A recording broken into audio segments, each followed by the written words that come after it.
So hello and welcome, I'm Frederick Dunn, and this is The Way to Bee. Guess what we're looking at here? A nice cake of beeswax that I made from my own cappings. We have a black plate and a cheese grater.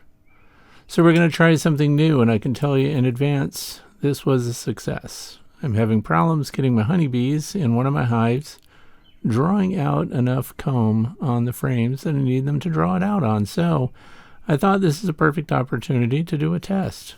Cheese grater and beeswax.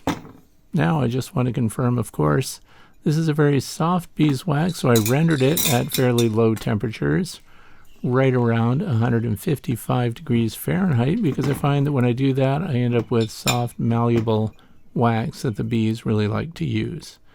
Now we've been doing a backyard test with other viewers recently, and that has been to rub this beeswax all over the foundations and frames that you want your bees to work. And I want to tell you, compared to dipping or painting on your beeswax, that hasn't worked very well. So case in point, the keeper's hive here. I got in the top of the keeper's hive and I tried to look at the plastic frames that had been rubbed all over with beeswax, only to find out the bees had removed the wax from the frames I needed them to work. So I thought, let's do this experiment. Let's run the beeswax through a cheese grater and put these ribbons of beeswax right on the landing board and see what the honeybees do about it. So the other option, of course, is to just pour sugar syrup into a feeder in the hive and kick that off and get them to render brand new wax themselves. I mean, they have the glands. They can certainly do it, but I'm in a hurry and I want to try something new. So here we are, and I think you can tell already, the bees went straight after it. There was no hesitation. I was actually pretty impressed. Now, I knew they might go after it. We know that inside the beehive, they gather and move beeswax around all the time. Well, when it's warm enough to work it. And today, Saturday, June the 13th, it just happens to be warm enough for them to work it. But I'm noticing, too, they have some troubles with it. And if you'll pay attention to the way they're trying to work these little ribbons of wax, some of the bees drag the whole ribbon inside the hive, which I think is a pretty efficient way to do things. But look at this little bee right here, getting a tiny piece. And you'll notice that some of the bees grab onto the edges of these little bits of beeswax, and they'll just get a mouthful of it, and then they take off right inside the hive with it. So this is pretty interesting because they have a lot of different ways of going after it. And I'm interested in finding out what's the best shape. And of course, for those of you who want to know the temperatures and the parameters, this is it right here. A little viewpoint here of my weather station, 76.3 degrees Fahrenheit, sunny. And so that makes it decent. When bees want to work beeswax, when they're making their own or shaping things up inside the hive, they need it to be in the 80s. And when you get inside this hive, you can easily achieve those temperatures. So what I want to know is, if I change the shape, if I thin down these little shavings, will the bees use them better or quicker? The thicker ones didn't work very well, and I've also got some examples here of little pellet-shaped ones about the size of a BB. So at 18 minutes and 58 seconds, you can check that out and see that the bees didn't even care for that. So the ribbon, these little cheese ribbons, for lack of a better description, turned out to be what the bees went after the most. So this is interesting to watch. And I'm bypassing something here. So by adding this wax on the landing board, and I tried it on different landing boards to see if other bees treated it the same, and they did.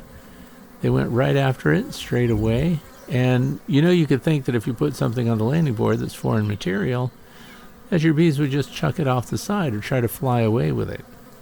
So some of these workers definitely tumbled off the landing board because they bit off literally more than they could chew. So see the little head rocking back and forth there when they're trying to work it. And you see others, like there's one in the center right around the 3 o'clock position. It just has the tiniest little mouthful in its mandibles. And some of them will get that, call it good enough, and run right into the hive with it. So I'm excited about this. Here's why.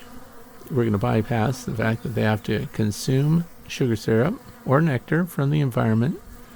And then they have to activate, of course, their own wax glands, and they have 4 on each side of their abdomen, 8 total.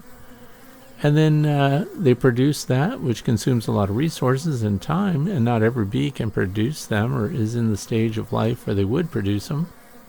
And so we're skipping over that. We're jumping right to beeswax that they would find inside the hive, only now it's on the landing board. They're going to work that inside the hive, and you watch their smoke. They are going to finish off the frames that I need them to work on. This is a keeper's hive, by the way. This is the 2-queen system, 2-colony system. And they did swarm, and they have recently replaced their queen. So I've either got a virgin queen or one that has just been mated. And I mean within the last couple of days. So we're keeping an eye on these 2 colonies. The other side of the same hive here with the other colony, the entrance is facing south. I put these bits of wax there too, and we just keep refreshing it. So as they pull it into the hive, we just make a fresh pile for it. I did not see bees landing on these piles and grabbing them and flying away the way they would if they're robbing a colony. So this is a good bypass, in my opinion, for a number of reasons. One, if it doesn't kick off robbing, sugar syrup can kick off robbing. They don't need to metabolize it first, and you should know that the beeswax that you use for something like this should come from your own bees in your own apiary. You don't want to take a chance that you're passing on or introducing some pathogens to your bees, because this is going to be part of the infrastructure of the hive. It is going to compose the cells and the framework for their food, the resources for their bee bread, and even it's going to build, of course, the hexagonal cells that will be used for brood itself.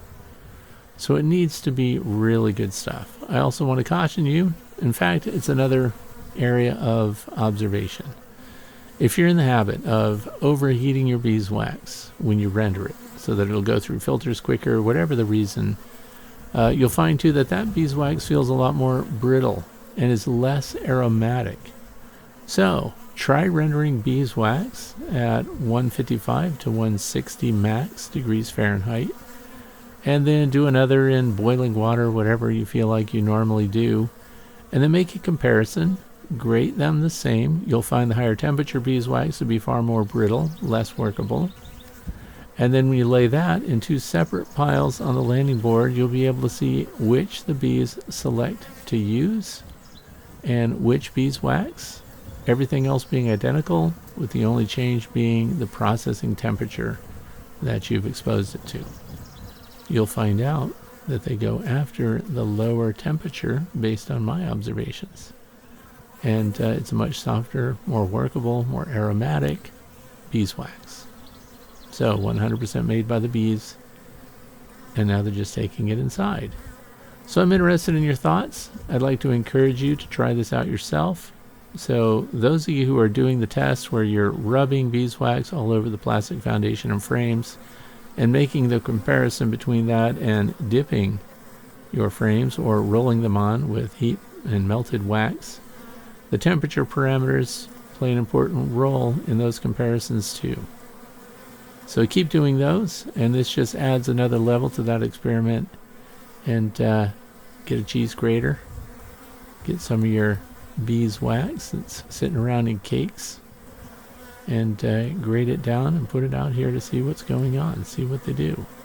I suppose the next level we could do is thinner strips, shaved even thinner, and see how quickly they work that. They're gathering this, they're working it right away. Pretty decent. Now you have to watch the temperatures, of course. Landing boards in the sun can easily get up to much higher temperatures, and the beeswax could actually end up just bonding to the surface of the wood on the landing board before your bees have a chance to move it around. So you may want to put that in shade. Now you could, of course, put it right inside the hive. Just sprinkle it over the top of your frames. Once you know that the bees are definitely after it and want to use it, that might be a step saver. But then you don't get to see all the cool working of their mandibles that they're doing here, and see which bees are acting like ants, carrying big chunks of things into the hive and dragging it along, little spirals of shavings of beeswax here that they just try to get in all in one big glob. It's going to be very interesting to re-inspect the hive. We did a full inspection today, and see what they do with this wax. It's going to be fun.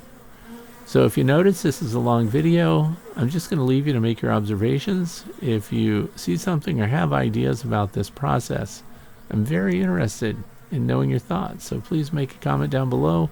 If you've tried something similar, we have had several viewers mention the test that was done inside a hive by another person that's doing their own testing, and they rolled up foundation and stuck it to frames.